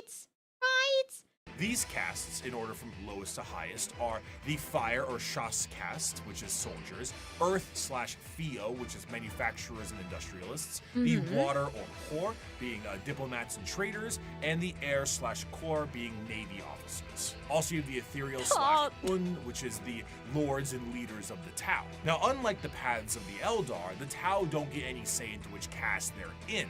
It's determined upon birth due to inheritance from a parent. Trying to deviate from your caste or trying to do tasks or even use tools assigned to another caste is a grievous crime against the Ethereals, and those guilty of this crime tend to be sent to re-education camps, which sounds not so greater good, but a greater good than the good that the Imperium sees as greater. The guidance of the greater good also encourages the growth of the Empire through the absorption of other races and cultures. The expansion of the Tau Empire is split into spheres of time. So far, there have been 5 spheres of expansion, with a 6th one being planned in the current timeline. The first 2 spheres saw the Tau move beyond their homeworld and settle new planetary systems, known as Seps, and absorb multiple races into their ranks. But the 3rd sphere is where we see the Tau interact with the Imperium for the first time, which went about as well as you think it did. The Tau, as mentioned before, are highly advanced compared to some of the other species in the galaxy, and their military tactics are highly precise. Instead of the Imperial methodology of throwing everything at a problem, the Tau carefully assess any battle and take as many precautions as possible.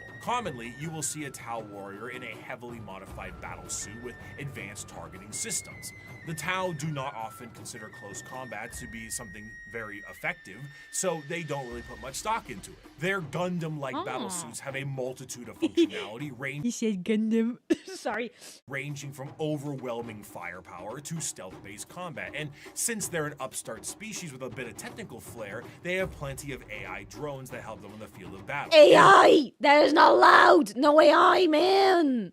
But also, I'm beginning to kind of like them. Don't look at me, though. Don't look at me. In addition to this, the Tau are also joined in the field of battle by some of the species that have been absorbed into the fold of the greater good. These auxiliaries often employ tactics of the What the f*** are those?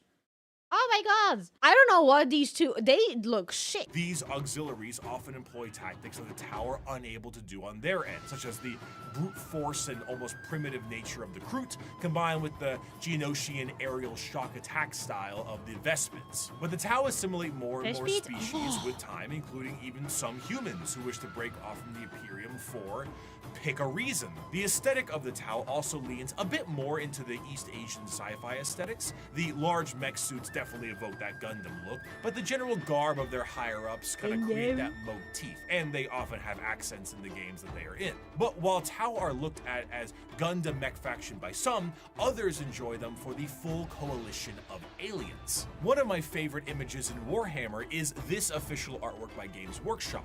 Now, not a single one of these aliens are a faction in Warhammer, and yet they all are different species that do exist in this universe. The Milky Way... Head on. Wait, Tau are beginning to sound really cool. What the f***? There's no melee Tau other than Commander Farsight himself. Everyone else is swimming in wet noodle. The screaming asshole. What? The Milky Way galaxy is vast, and while the Imperium and many others exterminate what they can find, the Tau will assimilate those that can be assimilated. The crew investments we already discussed, and the humans and also Votan will join them at times, but you also have the Galg, the Nikasar, the Vorg, the Thraxian, the Turelian, Greet, Damati, and many others. Some of these are just one-off lines, and some are major players in the civilization. The Nikasar are, for lack of a better word, gigantic psychic polar bears with bird-like faces. The Tau have psychic bears. And the fact I haven't seen this is a crime. The Tau as a culture are generally marred by the various issues that an advanced civilization would have in an unadvanced galaxy. They do not travel through the warp because of the insane dangers, but instead use a more classic FTL jump. However, because they aren't going through hell, it makes them a lot slower than many other races. The Imperium might surf through hell and lose a few ships, but they will get there first. Often they will take enormous cannons and weaponry and defeat their foes before they can even close the gap. One of their light walkers carried a weapon of lethal effect. It fired a form of ultra-high velocity projectile. I saw one of our tanks after being hit by it. There was a small hole punched in either flank. One, the projectile's entry point, the other its exit. The tiny munition had passed through the vehicle with such speed that everything within the hole not welded down had been sucked out through the exit hole, including the crew. We never identified their bodies, for all that remained of them was a red stain upon the ground, extending some 20 meters from the wreck. The fascination of the Tau is that in any other modern day world, their society would be horrid. Rigid caste systems, corruption, and politicking ethereals, and basically it's the greater good or nothing at all. But in the world of Warhammer, the simple fact that humans are accepted into their sphere should they please already puts them far and above the other races that would murder or eat them. But despite this, the existential dread that is the Tau Empire is ever so apparent. Despite being hyper advanced and welcoming a coalition of aliens, they are the upstarts, and they are painfully outnumbered on all sides. Almost any other faction in the universe, given the right amount of force, can wipe out the Tau Empire from existence. They themselves might not be perfect, but their slight glimmer of hope is exactly that, a glimmer in a dark and crushing galaxy. Of course, nobody dares take the attempt to destroy the Tau Empire, because doing so is an enormous amount of resources, and for the same reason why you don't full send your whole army to one person in a commander game of Magic. You open yourself up to player 2 and 3. But not to say it won't be a struggle. The Tau Empire, when prepared, are a vicious fighting force who might delete your formation before you even see them. But they lack numbers, and in the dark corners of the galaxy, something is coming that is entirely numbers.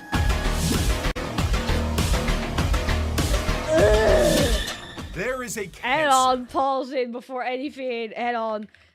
Bugs, aka Best Boys, aka Tyranids.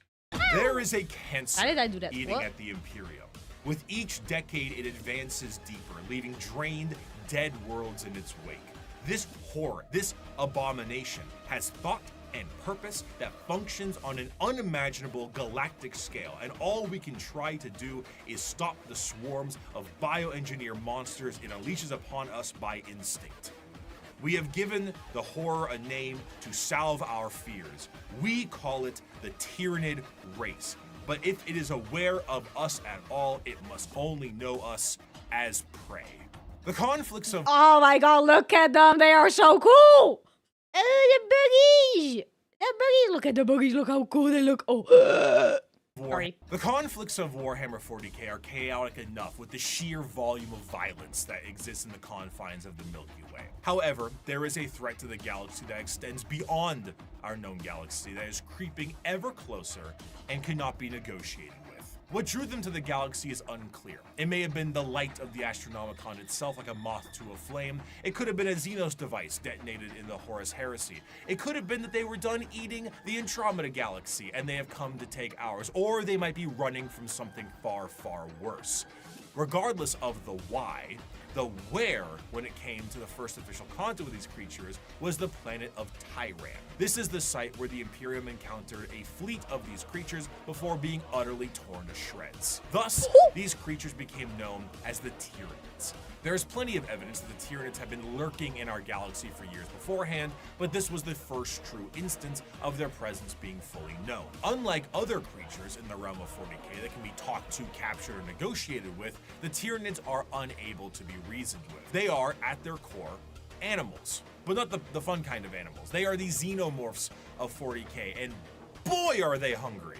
They are instinctively hardwired to either kill or be killed, and they are an unrelenting force due to this. However, just because they don't talk outwardly doesn't mean they don't communicate with one another. The true horror of the Tyranids is found in their driving force, the hive mind. 3, 2, 1. Hot in here by Nelly. That's what I guessed. What? You see, the Tyranids are a collective consciousness that are all connected to a singular embodiment of psychic power that is utterly incomprehensible to the human mind. To keep this connection there, the Tyranids on the field of battle are followed around by synapse creatures, essentially serving as their Bluetooth connection to the greater hive mind. Sorry. Oh my god. I feel like there is... Are ants also like that? That they have like a hive mind mindset? I don't remember. All the Tyranids combined are a singular organism. It's so cool. Hive mind. This allows them to send and receive information about the battle they're in, and it also allows them to adapt to certain situations based off of the information gained. Depending on the enemy, the swarm might be able to develop a new weapon or new tactics so they can get the upper hand. When the synapse connection is cut, they are unable to essentially form a save state and are stranded. They are just dangerous feral animals when they are cut from the hive mind. The sheer power of the hive mind presence pours from each Tyranid in such a manner that it causes a distortion in the warp itself. A hive fleet's arrival can cause a... Come on, how can you hear that and not think that that's sick? Like, how can you not think that? How Tyranid's hive mind works is just like bugs are the cells of our body controlled by the brain. I guess I think I do understand that. Like, every Tyranid is pretty much just a cell, all part of one big body. You know, more following their base programming, Grons will run, hide, while Morph will cheer. Oh, a hive fleet's arrival can cause a dark shadow the size of several light years, coined the shadow in the warp. This shadow prevents any usage of the warp, or at least makes it exceptionally difficult. Communications shut down due to astropaths being unable to talk. Ships cannot freely enter the warp, and even creatures with a warp sensitivity feel an immense dread due to it. It causes everything... Wait, does that mean, like, because they just said creatures that use the warp have an immense sense of dread due to it, does that mean the Psychers feel it as well? Because they're connected to the warp. The shadows in the warp is like a warm DDoS attack. The warp is still there, but it's too busy with Tyranids to do anything else. Oh! They feel dread? Man, that is sick, though. That is so sick! Oh my god. Wait, question. Another question. Because then, let's say you have a shadow in the warp happen exactly when you're warping through the warp. Your Psyker, who is supposed to protect your ship, they get messed up, right? And then your shield of your ship gets destroyed, right? Because I would assume it becomes unstable, and then, like, you know, demons go to it, and they try to break it down, and then your ship crashes. Right? Do I get that right? I don't know. Right? Psychers go mad at any time they try to use their powers in a massive chance when it backfire. It causes everything to just kind of sit dead, like at a buffet counter, waiting for the afternoon meal rush. The Tyranids meander through the galaxy in these gigantic hive fleets that are fueled by bioships, and these ships contain birthing pools for Tyranid armies and more ships. Everything about the Tyranids is organic, and to fuel this war machine, the Tyranids consume any and all biomass they come across and absorb it into their respective hive. From the ground to literally the air. It looks so cool! Sorry. Hard for us to just arrive in the middle of a transition since they don't use warp travel and have to arrive via conventional speed. Swarmlord, look how sick it looks! From the ground to literally the air, the Tyranids strip a planet to a lifeless and uninhabitable hulk. As a means to curb the advancement of the Tyranids, the Imperium has been known to preemptively exterminatus worlds in the path of a hive fleet so that they have less biomass to consume in an attempt to starve them. the Halo method, literally scorched earth tactics by taking everything out of the freezer and lighting it on fire. Outside of the obvious threat and adaptive and unreasonable enemy posed on the field of battle, the most dangerous aspect of the Tyranids comes in the form of their general unpredictability. The Tyranids are external to the Milky Way galaxy itself, and it's unknown where they truly hail from. However, their arrival in the Milky Way is seemingly random and in 3D space, implying quite heavily that Tyranids have the galaxy surrounded in some kind of way. Due to this, you will sometimes see instances of species engaged in a separate conflict, both agree to a temporary truce in order to take out a Tyranid threat. Because regardless of the stakes at hand, the existence of the Tyranids marks the heat death of the galaxy itself, and all the factions can ultimately agree that the Tyranids themselves act as the biggest threat to all of them. The Tyranid race is truly an unknowable horde, and pulls from that horror of the unknown. They, as a faction, are not ones with a large amount of general lore because their entire race is told from the point of view of those being eaten by them. Okay. Sorry, I'm trying not to keep saying that is so sick, but I keep saying that is so sick. Oh my god. Books are always from a victim's perspective. That is kind of sick. The Tyranids Codex shows a map of the galaxy and how it's surrounded by it. That is sick. Oh my god. Tyranids are called that due to the planet Tyran they destroyed, as we mentioned earlier, and their names are often phrases given to them by their victims. The Swarm Lord, Old One-Eye, the Death Leaper, Von Ryan's Leapers, and so on. Despite the inability to even perceive the vast psychic hive mind of the Tyranids, they are fiercely intelligent. Special poisons and items designed to counter them are adapted in a matter of hours. If you bring light infantry, they create heavy monsters. If you brought weapon emplacements, they spawn little creatures to scour your vents and sewers. Many of you enjoyed the Servitor excerpt from part 1, and so bear with me as I provide you another very long account of a planetary governor whose planet is in the final death throes of the Tyranid menace. This starts about halfway through. It has been many weeks since a handful of us escaped the sinking of the Seafort Divine Anchor via airlift. We have escaped in this manner because the Tyranids had overwhelmed so much of our world, they no longer appeared to need to continue spawning beasts for aerial supremacy. I shall never forget what I saw from my craft's portholes. Alien biostructures dominated Huto's surface. Gigantic, lumpen barnacles pumped out clouds of matter to further poison the planet alongside pulsating, brain-like nodes that resembled lethal fungi. Immense capillary towers stretched high into the poisoned sky. The glistening chitin coating their flanks crawled over by chains of lesser beasts fulfilling some sick alien purpose I cannot know. Digestion pools spread for miles, replacing our once great lakes with reservoirs of bubbling biomatter. Tides of creatures bloated with consumed flesh vomited their guts into the pools or threw themselves entirely into the billowous liquid. Amidst the seas of feeder beasts consuming all in their path, we would every so often see an explosion or a burst of fire. Were these heroic final stands by other survivors, or merely abandoned ordnance detonating at random? I will never know. I cannot rejoice in the deaths they inflicted. The biomatter of the dead Xenos was surely recycled by the Xenos regardless in no time at all. Our aircraft ran out of fuel a week ago. Now I stand in the snow, not far from the peak of Mont Saint Hila. I am the only one left that I know. One by one, those with me perished. My god, this the is a long slightest quote. cut on a mountain rock resulted in an immediate infection that left the pilot screaming in agony.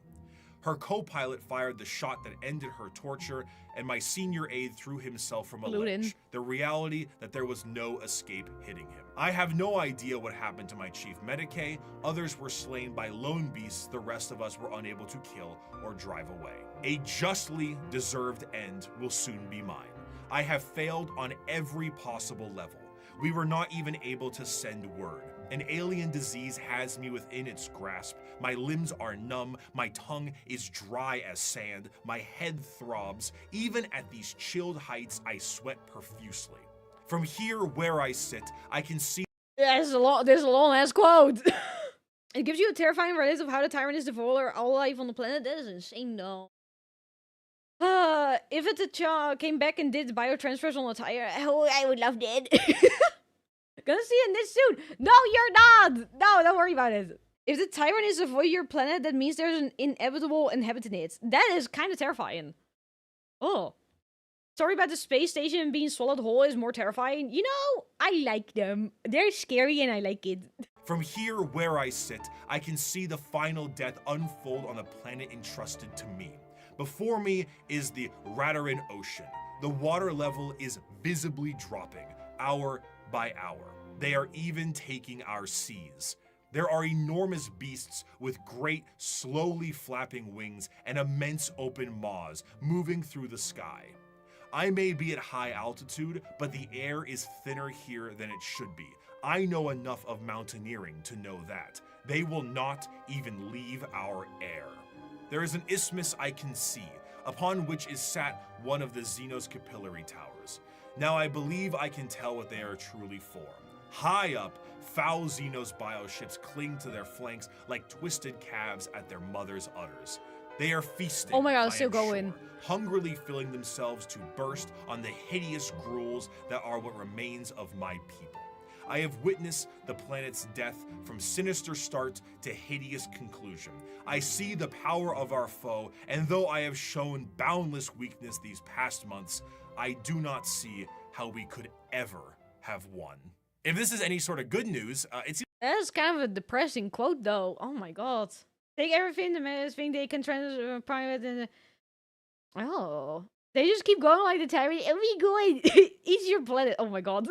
If this is any sort of good news, it seems that one thing that might be an inadvertent repellent effect on the Tyranids is chaos. Chaos and chaotic energies offer no nourishment to the Tyranids, they cannot eat that. And the presence of rifts and warp storms work as a means to starve out the Tyranid fleet. The Tyranids, of course, are attempting to adapt to this, but it seems that even at the most primal core of the galaxy itself, Chaos agrees that these dinner guests are not welcome in any way, shape, or bioform. In the end, though, the Tyranids represent the final fears of the galaxy itself. Despite the goals to conquer the galaxy as a whole, the remainder of the universe may very well be dead and derelict space. Instead of endless worlds and solar systems, it may just be bones and ash. The tendrils of the hive mind have wrapped themselves around the galaxy, and the only thing that's guaranteed is that dinner is served. However, the Tyranids are not simply the unending hordes of bugs. Beyond the more general buffet tactics of the force of the Tyranids, the hive mind has a more secretive and dangerous means of planetary conquest in the form of something a bit more terrestrial. General upheaval and revolution. However, though the idea of a societal revolt for the good of the populace is an admirable thing, these leaders have the nefarious intent of the hive mind itself. These are the downtrodden and the oppressed, the revolutionaries to a better cause, the heralds of the Star Children. These are the... What? The Genestealer Cults. Okay, Genestealer Cults. Oh, we're at the final faction. We're getting there. We're getting there. Oh my god. Oh. Genestealer. Check your genes. The hive mind has already started countering chaos with hive fleet chronals. It has much stronger shadows in the warp effect that forces chaos back to the warp than weakens the ones that stay. That is sick! What the fuck? Ah! Protect. Yeah, guys, make sure your genes are still on. Are you wearing jeans? In the sunless body of our hive, the flock of the faithful grows. We are guided by our great father's sacred vision, protected by his loving hands. Within these holy shadows we dwell, while the impure bathe in spire-topped starlight. And what lies between those stars? What sails beyond those distant suns? Shrouded in night, born within that eternal black, our redeemers, our gods, truer than the silent, long-dead emperor, the children of the void. We hear them in our dreams, we feel them in our blood. They call and we will answer. We will rise and claim the engines of labor that have bound us in servitude. This world will burn. It will be cleansed, purified, made ready, and the heavens will deliver our reward. The ground zero of a Genestealer cult comes in the... Is that what they look like? Robo, are you sure they can steal your genes? Are you sure about that? They stole my genes. They stole my genes too. So messed up. The ground zero of a Genestealer cult comes in the form Very old of art? the Okay. Genestealer itself. Deep in the depths of a planet, a Genestealer acts as almost an advanced recon unit for the Tyranids, and were the first Tyranid units encountered by the Imperium itself long before the first Hive Fleet made its presence known. Unlike the Tyranids that can only reproduce through the birthing pools in the fleet, a Genestealer reproduces via the Big Smooch. The Genestealer What? Do I want to know? Question. Because the nits, they reproduce with the breed impulse. But what makes the breed impulse? Is it just more nit? Like, is it the nits themselves that make the breed impulse? Or is it, like, a specific Tyranid that makes breed impulse?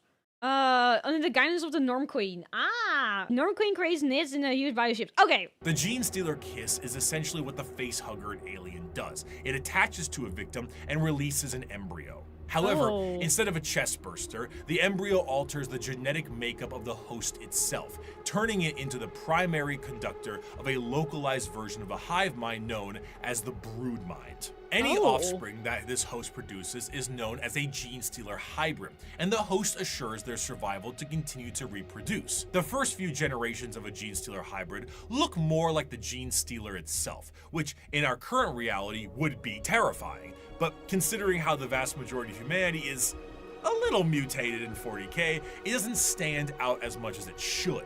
As the generations continue, the mutations and the general alien... Wait, yeah, so do they just keep kissing and keep absorbing and evolving? The kiss worked on both male and females? Nice. Can even persist even in the EdMech. There was an infection person made into a cyborg and he was still loyal to the...